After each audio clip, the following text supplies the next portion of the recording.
Hello and welcome to a Paladin's Impressions, where I take a look at games I just don't have the time to review right now. Today I'm looking at Chronicle, Runescape Legends, a game by Jagex based on the series of Runescape that I actually have very little idea about. I've not played Runescape, and I don't really know much about this company.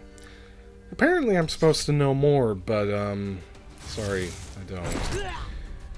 This game came out a while ago, and I've been playing it off and on for the past several months after I quit Hearthstone for probably ever.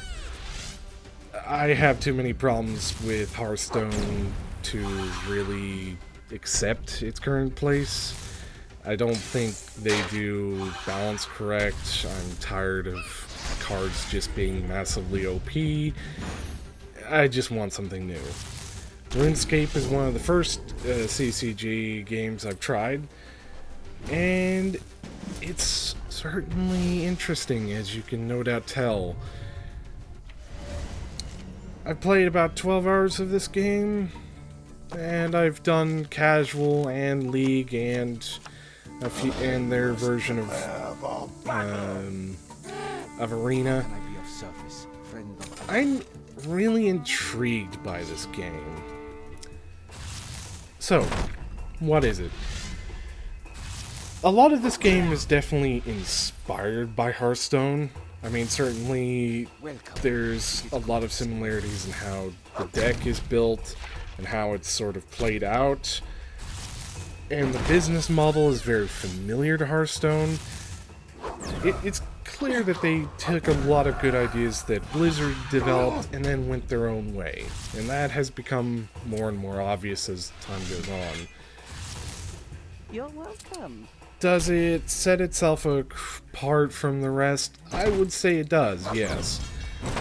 As you can see in the last several minutes of gameplay, it's not a typical board game where you slap down cards and see what things happen. No, you go through a journey every game. You've built up this deck that allows you to power this hero and to go through 5 different chapters, where every chapter you play up to 4 cards that can affect the game. It can give you money, it can give you weapons, it can increase your power, it can grant you armor, it can steal armor from the other player, it can take health from them. You can build yourself up as a almost superhuman warrior and then whack him down at the end of the game with overwhelming power. Or you can do something entirely different. With Chronicle, it's not as immediately obvious what the meta should be, how you should be building your deck. I've managed to get pretty high up in the silver area of the ranking system, just with the couple of cards I got early on. And with one exception that has been changed, I didn't see a lot of decks being played that were the same. Back in the previous season, I saw a lot of the Armor Smith being played, and using a very build-heavy deck where they would just basically get a very super powerful weapon and beat the ever-living crap out of you by the end of the game. That was probably the only familiar build that I saw during my play. However, since then, I've noted that they've done a lot of card changes, and I think that's what sets Chronicle apart from Hearthstone right off the bat. And I apologize, I'm going to use some Hearthstone comparisons, and then I'll come back to just critiquing the game itself. The developers behind Chronicle are not afraid to do card changes. That is the immediate thing I've noticed about Chronicle.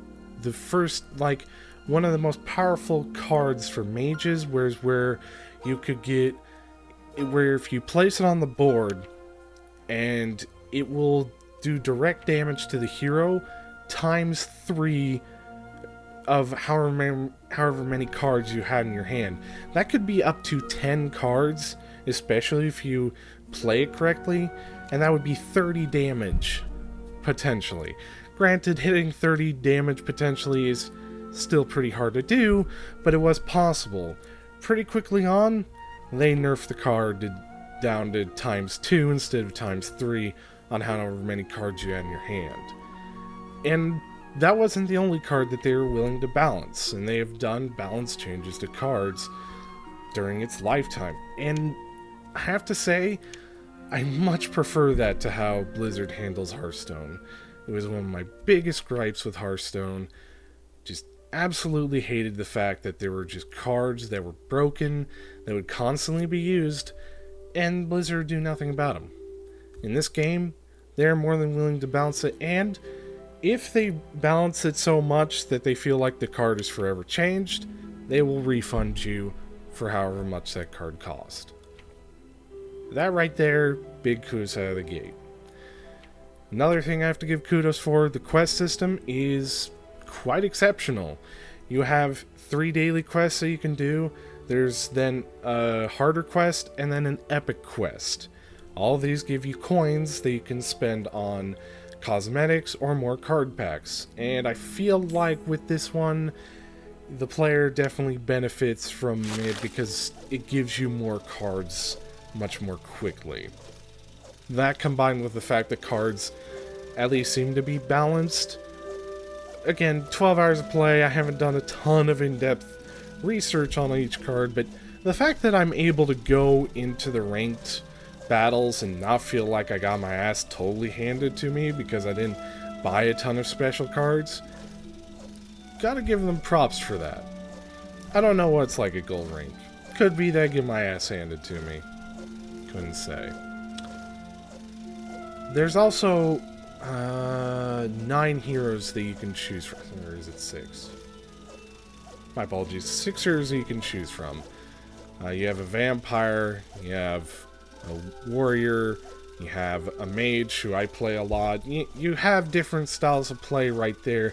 And then within each of those characters, you have multiple types of ways you can go about it.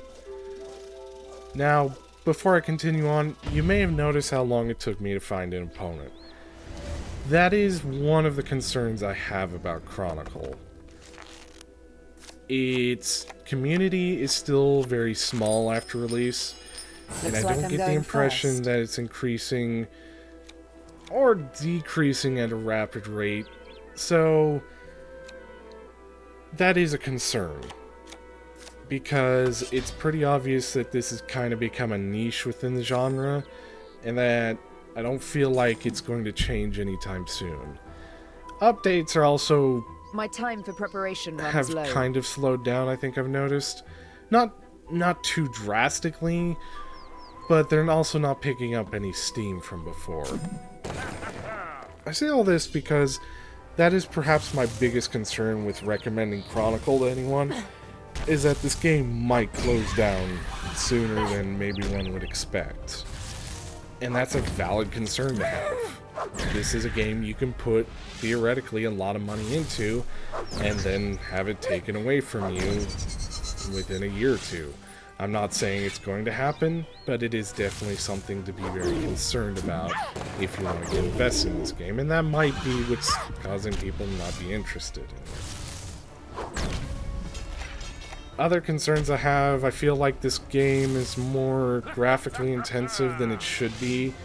It's got a nice art style, all in all, but I noticed that my GPU has a little bit of trouble keeping up with it, and I'm running a 970. That's a little bit concerning, considering you can see what's going on. I have everything turned up to max, I believe, except for this is running in 720p. It's an interesting game. I definitely like it. I'm ready. You can have some games where you're just foobarred by the draw count, and this is one of those games that's going on in the background. I just could not get the cards I needed, and I was screwed. And even if you have a rough, even if you have a really great start, or a really rough start, it is still possible to win this game simply because your opponent might not draw the cards that they need, or you just manage to screw them up a little bit, and that completely destroys the rest of their deck. I don't think you see that in this game in particular, but you can run decks where you power up the opponent's monsters, which makes them more deadly than they were anticipating, and you can do a lot of damage to them. You can also lifesteal from them. You can also steal coins, which is actually a really effective tactic if you want to just absolutely screw them over, because support cards cost money, and if you don't have money to pay for those support cards, the effect doesn't happen. So a lot of it is just correct timing, knowing when to place cards, what is the right amount of risk in order to power up your hero. Welcome. And at least from what I've been able to tell, there is no right answer. You have a lot more flexibility with this game to just build how you want and just experiment with that. On the other hand, that does make it harder to figure out what is the right play. What is the right type of deck to build? Am I just going to get utterly screwed over by someone else's deck? And those are valid concerns. And sometimes you can just have a bad game because of it. Still, that's why I think I really like this game, perhaps more than I should? Question mark. But I also think that they did a very interesting idea of just having this set across 5 different chapters, of having I have low health. the ability I must to be just careful. build crazy decks and pull off some pretty impressive combos. And the business model is more or less fair. They would have definitely more cosmetics than other games I've noticed have. You can change the card backs. You can also, in the bottom left corner, you can change like Metal Worker and the little icon that's there. That's kind of a little cosmetic thing. You can also, there are alternative outfits for the heroes that you might have used. It's an interesting game, and I think it's largely been overlooked, which is really too bad. I think it's worth giving a shot. That said, the small community is definitely a giant concern for me. There is no guarantee that this game will continue going on, and that would be unfortunate if it never did. Am I going to keep playing it? I'm kind of mixed on it right now. I feel like I'm being pulled towards other CCGs right now that just have certain mechanics that I like better. I must prepare to confront my But as fellow far as adventurer. playing card games, I still like this one, and it's definitely been kind of a standout just to have a bit of fun with every now and again. And I'm ready. yeah. That's all I've got to say about Chronicle RuneScape Legends. Thank you for watching, and if you have any other tips or suggestions to help improve this series, I'd love to hear it down in the comment section below. I maybe didn't cover as many mechanics as I could have covered, but that's because there's so many in this game, it's hard to lock down which are most important. I think, though, I got my feelings across about this game, and maybe intrigued you enough to give it a look. Again, not sure if I'm going to review this, but here you go. Until next time, I've been KingIsaacLinksr.